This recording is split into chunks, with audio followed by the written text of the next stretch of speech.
Good evening, everybody.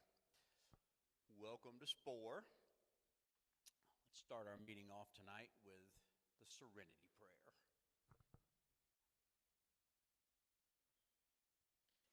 God, grant me the serenity to accept the things I cannot change, the courage to change the things I can, and the wisdom to know the difference.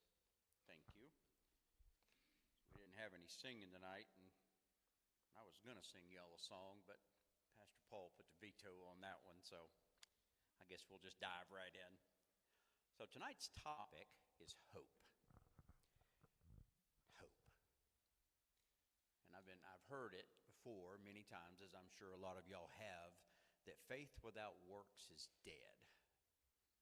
And I'd like to break that down a little bit tonight. And let's talk about what hope really means and what does that mean? What does that mean? Faith without works is dead.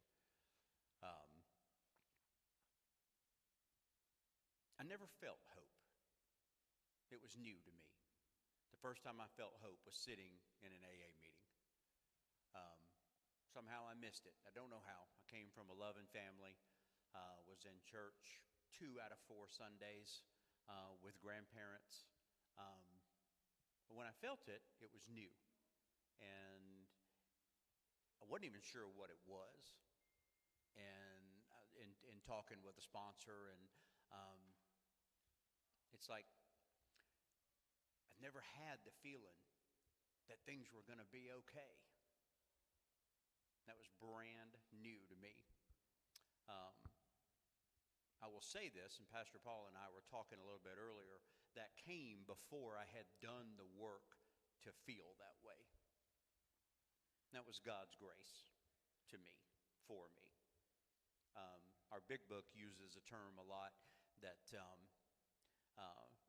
Bill Wilson, as I've said a number of times, goes way out of his way to not duplicate words, but there's one word that replicates itself a number of times, and I read it again tonight, and that's the word glimpse.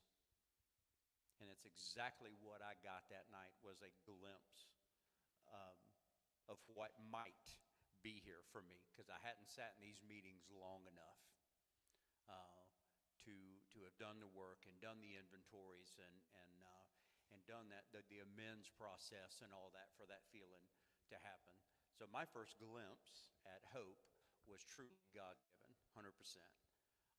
Never had felt it prior to that day, sitting in these meetings. Page 60 in the 12 and 12, we'll read that real quick. We'll take a peek at that. I'm taking this a little bit out of context, but it says, what comes to us alone may be garbled by our own rationalization and wishful thinking. The benefits of talking to another person is that we can get his direct comment and counsel on our situation, and there can be no doubt in our minds what that advice is. That's what I always did. That's what I always did. When I lived by self-sufficiency, I would have a thought, and I assumed it was God's will. If it made sense to me and it looked good and it felt good, well, it must be right, was as far as I ever got with it.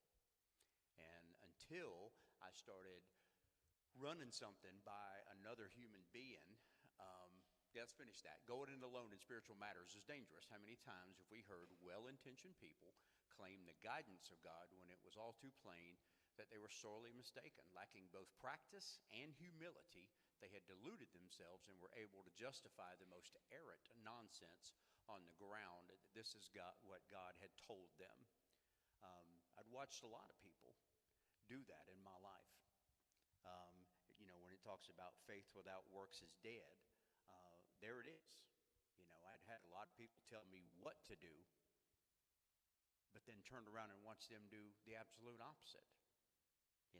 And I was thinking about this. I was chatting with Pastor Paul a little bit before the meeting tonight, and it kept popping into my head of what hope isn't, right? Because that's really what I knew a whole lot more about in retrospect, is what hope isn't. And this is a big part of it for me. Again, this is as far as I ever got with anything that resembled that feeling of that things were going to be okay. It was was, pure by self-sufficiency. And the book says in a number of different places that lack of power is my dilemma, that I had to quit playing God, that I'm selfish and I'm self-centered. And when I'm operating in that realm, there's no place for hope or faith. They cannot occupy the same place. One is completely shoved out. And the reason that I wanted to talk about this tonight, and I'm going to give you a quick little backstory. I've been sober for almost 4 decades. And, man, I've had to relive this in the last year and a half of my life. I have absolutely had to go on the fact that that man right there had hope, because I couldn't see it and I couldn't feel it. And I thought, man, what a gift to feel